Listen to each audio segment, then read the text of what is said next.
D K she ಅವರು ಸೇರಿ Balakrishna D K she ಅವರು ಅಲ್ಲ ನಾವು ಬಾಲಕೃಷ್ಣ ಅವ್ರು ಮಾಡ್ಕೊಂಡು ಮಾಡಿ ಅಂತ ಹೇಳಿದ್ದಾರೆ. ಸೊ ಅವ್ರು ಮಾಡೋದ್ರಲ್ಲಿ ಏನು ತಪ್ಪಿಲ್ಲ, ಮಾಡಲಿ. ಅದ್ರಲ್ಲಿ ಗೊತ್ತಾಗುತ್ತಲ್ಲ ಯಾರ್ಯಾರ ಹೆಸರು ಅಂತ ಅವರೇ ಹೇಳ್ತಾರಲ್ಲ. ಬ್ರೈನ್ ಮ್ಯಾಪಿಂಗ್ ಅಂತ ಹೇಳಿದ್ರೆ ಅದ್ರ ಬಗ್ಗೆ ನನಗೆ ಹೆಚ್ಚು ಮಾಹಿತಿ ಇಲ್ಲ. ಆದರೆ ಒಳ್ಳೇದು ಅನ್ನೋದಾರು ಆಗಲಿ. ಬಿಜೆಪಿ ಜೊತೆ ಸಖ್ಯ ಇರೋದು ಗ್ಯಾರಂಟಿ ಇಲ್ಲ. ಯಾರು? ಡಿ ಕೆ ಶಿ ಅವರು ಬಾಲಕೃಷ್ಣ ಅವರ ಯಾರ ಜೊತೆ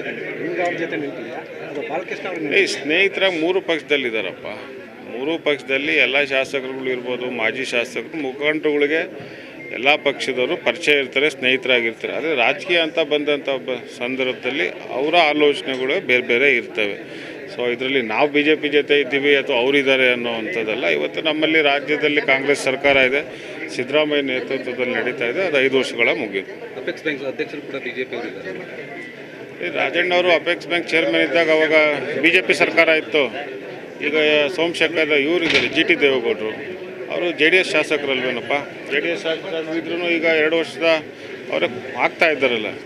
ನಮ್ಮಲ್ಲಿ ನೋಡಿ ಹೇಳ್ಬೇಕು ಅಂತ ಹೇಳಿದ್ರೆ ರಾಜ್ಯ ಮಟ್ಟದಲ್ಲಿರ್ಬೋದು ಮತ್ತು ಜಿಲ್ಲಾ ಮಟ್ಟಗಳದಲ್ಲಿರ್ಬೋದು, ಎಲ್ಲ ಒಂದು ಪಕ್ಷದಾಗಿ ಡೈರೆಕ್ಟರ್ಗಳು ಬರೋಲ್ಲ, ಎಲ್ಲ ಪಕ್ಷದವರು ಬರ್ತಾರೆ ಇಲ್ಲಿ. ಇವತ್ತು ನಮ್ಮ ಜಿಲ್ಲಾ ಕೇಂದ್ರ ಬ್ಯಾಂಕ್ನಲ್ಲೂ JDS ಅವರು ಇದ್ದಾರೆ, BJP ಅವರು ಇದ್ದಾರೆ. ಹಾಗಂದು ಮಾತ್ರಕ್ಕೆ ನಾವು ಸರ್ಕಾರ ಕಾಂಗ್ರೆಸ್ ಇದೆ ಮಾಡಬೇಕು ಅಂತ ಏನಿಲ್ಲ. ಅಲ್ಲಿ ಬೋರ್ಡಲ್ಲಿ ಯಾರು ಮೆಜಾರಿಟಿ ಆಗಿರ್ತಾರೆ ಅಂಥ ಸಂದರ್ಭದಲ್ಲಿ ಅಲ್ಲಿ ಆಗುವಂಥದ್ದು. ಸೊ ಅದರಿಂದ ಈಗ ರಾಜಣ್ಣವ್ರು 2 ವರ್ಷ ಮುಂಚೆ ಇದ್ರಲ್ಲ, ಅದನ್ನ ಯಾಕೆ ಮಾತಾಡಲಿಲ್ಲ? ಅವಾಗ ಬೇರೆ ಸರ್ಕಾರ ಇತ್ತು. ಸುಮ್ಮನೆ ಏನೋ ಒಂದು ನೆಪ ಮಾಡಬೇಕು ಹೇಳ್ತಾರೆ. ಸೊ ಅದರಿಂದ ಅವ್ರಿಗೇನೋ ಒಂದು ಬೇಕಲ್ಲ ಮಾತಾಡೋಕ್ಕೆ. ಈಗ ಆಯ್ತಪ್ಪ, ಇನ್ನೊಂದು 2 ತಿಂಗಳು ಚುನಾವಣೆ ಇದೆ, ರಾಜ್ಯದಲ್ಲಿ ಕಾಂಗ್ರೆಸ್ ಸರ್ಕಾರ ಇದೆ, ಹೆಚ್ಚು ನಿರ್ದೇಶಕರುಗಳು ಗೆದ್ದಿದ್ರೆ ಆಗಲಿ, ಯಾರು ಬೇಡ ಅಂತಾರೆ? ಯಾರು ಹಿಡ್ಕೊಂಡಿದ್ದಾರೆ ಆಗೋರನ್ನ? ಇನ್ನು ಚುನಾವಣೆ ಆಗಬೇಕಲ್ಲ. ಇನ್ನು ಚುನಾವಣೆ ಆದಮೇಲೆ ತಾನೇ ಅಲ್ಲಿ ಯಾರು ಹೇಳಿದ್ನಲ್ಲ, ಯಾವ ಜಿಲ್ಲೆಗಳಲ್ಲಿ ಯಾವ ಪಕ್ಷದವ್ರು ಗೆದ್ದಿದ್ದಾರೆ ಅಲ್ಲಿ ಮೆಜಾರಿಟಿ ಯಾರಿಗೆ ಬರುತ್ತೆ ಅವರಾಗುತ್ತೆ. ಕಾಂಗ್ರೆಸ್ ಇದೆ ಕಾಂಗ್ರೆಸ್ ಆಗುತ್ತೆ, ಬೇರೆ ಪಕ್ಷದವ್ರದ್ದು ಬೇರೆ ಪಕ್ಷ ಆಗುತ್ತೆ. ಅದರಲ್ಲಿ ಅವರು ಇವರು ಅಂತ ಹೇಳೋಕ್ಕಾಗೋದಿಲ್ಲ.